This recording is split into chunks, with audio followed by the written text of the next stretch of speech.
everyone and welcome back to my YouTube channel. কি খবৰ সকলোৰে আশা কৰো সকলোৱে ভালে আছা দেই গৰমটো বহুতকৈ দিছে ভালদৰে থাকিবা তোমালোকে সো আজিৰ ভিডিঅ'টোৰ টপিক হৈছে যে বিপিএম বা এবিপিএম সকলৰ অফিসত তেওঁলোকৰ কি টাৰ্গেট থাকে বা এই টাৰ্গেটখিনি ফুলফিল নকৰিলে তেওঁলোকৰ ওপৰত কিবা একশন লোৱা হয় নেকি বা প্ৰসেসটো কেনেকুৱা হয় সো তোমালোকে নিশ্চয় জানা যে currently I am working as a branch post master under Darrang division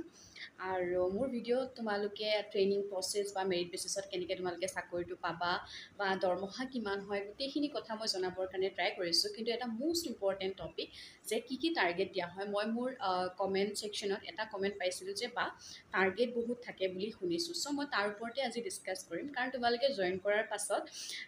মানে যেতিয়া টাৰ্গেটবিলাক আহিব তেতিয়া ভাবিবা যে বাই কেলৈ আমাক এইটো কথা মানে আগতীয়াকৈ জনোৱা নাছিলে চ' আজি তাকেই ডিছকাছ কৰিবলৈ গৈছোঁ চ' আমাৰ কি টাৰ্গেট থাকে or is it difficult to fulfil it এই গোটেইখিনি কথা ডিছকাছ কৰিম য়েছ যিসকল বিপিএম থাকে তেওঁলোকে যিহেতু মেইনলি অফিচৰ কাম কৰিব লগা হয় তেওঁলোকৰ টাৰ্গেট থাকে আৰু এবিপিএমৰ যিহেতু ফিল্ডত কাম থাকে তেওঁলোকৰ ইমান টাৰ্গেট ৰিলেটেড মানে প্ৰেছাৰ নাথাকে আৰু কিন্তু বিপিএমসকলৰ টাৰ্গেট থাকে তেওঁলোকক অকণমান প্ৰেছাৰ ফিল কৰে কেতিয়াবা চেলেঞ্জো হয় মানে এটা চেলেঞ্জিং কথাই হয় দিয়কচোন মানে যদি টাৰ্গেটখিনি ফুলফিল কৰিব নোৱাৰা সো টাৰ্গেট কি থাকে টাৰ্গেট আমাৰ মেইনলি POSB একাউণ্ট খুলিবৰ কাৰণে থাকে পোষ্ট অফিচ ছেভিং বেংক আৰু এইটো থাকিবই কাৰণ যিহেতু আমাৰ ডিপাৰ্টমেণ্টেলৰ যিখিনি স্কিম আছে একদম one of the best schemes মানে যদি মানুহখিনিয়ে তাৰ সুবিধা ল'ব পাৰে তেনেহ'লে তেওঁলোকে নিজৰ পইচাটো এটা সঠিক ঠাইত ইনভেষ্ট কৰিব মই ভাবোঁ আৰু তেওঁলোকৰ এটা ল' ইনভেষ্টমেণ্টত মানে হাই বেনিফিট পাব তেওঁলোকে সো যিসকল বিপিএম আছে তেওঁলোকক মান্থলি বেচিছত টাৰ্গেট দিয়া হয় আৰু স্পেচিয়েলি ফাইনেন্সিয়েল ইয়েৰ যেতিয়া থাকে জানুৱাৰী ফেব্ৰুৱাৰী আৰু মাৰ্চ এই তিনিটা মাহত মান্থলি 200 টাৰ্গেট একাউণ্ট অপেন কৰিবৰ কাৰণে টাৰ্গেট দিয়া হয় আৰু নৰ্মেলি মানে মান্থ ৱাইজ চাব গ'লে ডিভিজন অফিচৰ পৰা তোমালোকক পাৰ্টিকুলাৰলি কৈ দিব যে তোমালোকে এইটো মান্থত 30টা একাউণ্ট খুলিব লাগে নে 50টা খুলিব লাগে নে 20টা খুলিব লাগে তেওঁলোকে জনাই দিব আৰু সেই হিচাপত তোমালোকে খুলিব লাগিব এনেকুৱা নহয় যে তোমালোকে 100% সেইটো কৰিবই লাগিব এটলিষ্ট তোমালোকে তাৰ 50% কৰা কিবা এটাতো কাম কৰা যিহেতু আমাক ডিপাৰ্টমেণ্টে মানে চেলাৰি দি ৰাখিছে চ' কৰিবই লাগিব প্ৰত্যেকটো ডিপাৰ্টমেণ্টতে টাৰ্গেট থাকে মোৰ লগৰ যিসকলে আন ছেক্টৰত জব কৰি আছে তেওঁলোকৰ লগতো যেতিয়া মই কথা পাতোঁ তাতো মানে থাকে ষ্ট্ৰেছ থাকে তেওঁলোকৰো চ' ইটছ নৰ্মেল মানে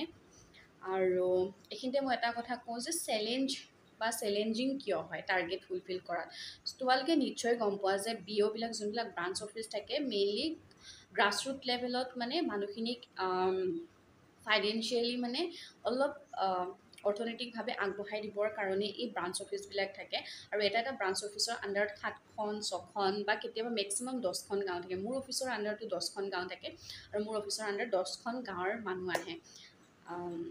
চ' তোমালোকে কি কৰা দেখিছা চাগে নৰ্মেলি গাঁৱৰ মানুহখিনি ৰিলেটেড টু এগ্ৰিকালচাৰ তেওঁলোকে মেইনলি এগ্ৰিকালচাৰৰ ওপৰত ডিপেণ্ডেণ্ট হয় আৰু ইমান বেছি তেওঁলোকৰ পইচাটো নাথাকে দিন হাজিৰা কৰি তেওঁলোকে চলে বা তাৰ ভিতৰতো কিছুমান থাকে যিসকল ফাইনেন্সিয়েলি অলপ ভাল হয় চ' তেওঁলোকৰ যিহেতু পইচা নথকাৰ কাৰণে আমাৰ ডেইলি একাউণ্ট আমাৰ ওচৰত আহি খুলিব নোৱাৰে যিহেতু আমাক মান্থলি বেচিছত টাৰ্গেট দিয়া হয় এজন মানুহে যদি এটা একাউণ্ট খুলি থৈ গ'ল তেওঁতো দ্বিতীয়বাৰ আহি নুখুলিব যিমান মানে মই দেখিছোঁ চ' সেইটো অকণমান চেলেঞ্জিং হয় যে তোমালোকে মান্থলি ৱাইজ কেনেকৈ খুলিবা এইটো মই নকওঁ যে ইম্পচিবল হয় বাট এটা চেলেঞ্জ হয় তোমালোকৰ কাৰণে কেনেকৈ কৰিবা তাৰ কাৰণে মই ক'ম যে তোমালোকে গিভ ইয়'ৰ বেষ্ট তোমালোকে যদি নিজৰ বেষ্ট দিয়া এইটো ইম্পচিবল নহয় তোমালোকে পাৰিবা আৰু 100% টাৰ্গেট ফুলফিল নকৰিলেও তোমালোকে ট্ৰাই কৰিবা যে 50% কিন্তু কিছুমান অফিচত এনেকৈ দেখা পোৱা যায় যে কিছুমান বিপিএমে একো কামেই নকৰে আমাৰ ইয়াতে কিছুমানৰ পাৰফৰ্মেঞ্চ একদম গ্ৰুপত দিয়ে ন 0% তো তেওঁলোকৰ কাৰণে কি হয় তোমালোকক যিহেতু গভৰ্ণমেণ্টে পইচা এটা দি তোমালোকক এটা ছাৰ্ভিচত নিযুক্তি দিছে চ' তোমালোকৰ সেইটো ৰেছপনচিবিলিটিও হয় তোমালোকে নিজৰ কৰ্তব্যটো কেনেকৈ পালন কৰিছা তো যিসকলৰ হয় তেওঁলোকৰ ওপৰত একশ্যন লোৱা হয় নেকি য়েছ একশ্যন মানে তেনেকুৱাকৈ চেলাৰিটো হেল্ড আপ কৰি দিয়া হয় বন্ধ কৰি দিয়া হয় ফৰ এক্সাম্পল তোমালোকে যদি এতিয়া জুন মাহত আছে জুন মাহত যদি কাৰোবাৰ একদমেই ল' পাৰফৰ্মেঞ্চ তেওঁলোকৰ দৰমহাটো বন্ধ কৰি নেক্সট মাহত দিয়া হ'ব চ' আৰু যিসকলৰ মানে পইচাৰ অকণমান প্ৰব্লেম থাকে চেলাৰিটো বন্ধ কৰিলে ডেফিনেটলি অকণমান প্ৰব্লেম হ'ব চ' মই এইটোৱে ক'ম যে তোমালোকে নিজৰ বেষ্ট দিবা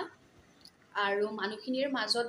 যত্ন কৰিবা যে এই পোষ্ট অফিচৰ স্কিমবিলাকৰ বিষয়ে তেওঁলোকৰ আগত তোমালোকে কেনেকৈ জনাইছা বা তেওঁলোকক তাৰ বেনিফিটখিনি ইণ্টাৰেষ্ট ৰেট এই গোটেইখিনি কথা যেতিয়া ক'বা মই ভাবোঁ যে তেওঁলোকে নিশ্চয় বুজিব। আৰু প্ৰথমতে মই যিহেতু লোকেল নাছিলোঁ, মোৰ বিঅ'টোৰ আণ্ডাৰৰ মানুহখিনিৰ লগত চিনাকি নাছিল, অকণমান প্ৰব্লেম ফেচ কৰিছিলোঁ, কিন্তু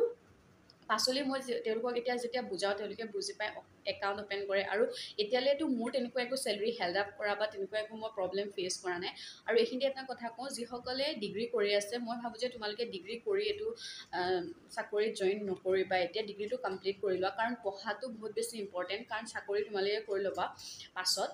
টেলেণ্ট থাকিলেতো তোমালোকে চব ছেক্টৰতে আহিব পাৰিবা, নট অনলি কি তোমালোকে BPMA হ'ব লাগিব। মই যিহেতু লাষ্ট ইয়েৰ BSc কমপ্লিট কৰিলোঁ, তো মোৰ ডিগ্ৰী শেষ হোৱাৰ কাৰণে মই as a part time job এইটো মই কৰি আছোঁ। মই বেলেগ এক্সামৰ কাৰণেও পঢ়ি আছোঁ, কিন্তু মই ষ্টাডি ৰিলেটেড ভিডিঅ' শ্বেয়াৰ কৰিবৰ কাৰণে নিবিচাৰোঁ, মানে মোৰ নিজৰ ভাল নালাগে। যদি ছাকচেছ হ'ব পাৰোঁ দেন ডেফিনেটলি মোৰ ফেমিলিটো কেলৈ নজনাম, মোৰ এটা ইমান ধুনীয়া ইউটিউব ফেমিলি আছে, স্পেচিয়েলি মোৰ সৰু সৰু ভাইটি ভণ্টিসকল আছে, আৰু মই ইমান বেছি মৰম পাইছোঁ, ইমান ছাপৰ্ট পাইছোঁ, তাৰ কাৰণে একদমেই থেংক ইউ তোমালোকক। আৰু যদি কিবা প্ৰব্লেম আছে এই জবটো ৰিলেটেড বা কিবা কুৱেৰিজ আছে তোমালোকে মোক কমেণ্ট ছেকশ্যনত সুধিব পাৰা। আৰু এইখিনিয়ে আছিলে টাৰ্গেট। ত' মই ভাবোঁ নিজৰ যদি বেষ্ট দিয়ে তেনেহ'লে কোনেও একো কৰিব নোৱাৰে তোমালোকক আৰামত মানুহখিনিৰ মাজত এৱেৰনেছ ক্ৰিয়েট কৰিবা, স্কিমখিনিৰ বিষয়ে তেওঁলোকক জনাবা। চ' মই ভাবোঁ যে ইমান একো প্ৰব্লেম নহ'ব। চ' আজিৰ ভিডিঅ'টো ইমানেই আছিলে, আজিলৈ আহিছোঁ। Stay happy, stay healthy, bye bye.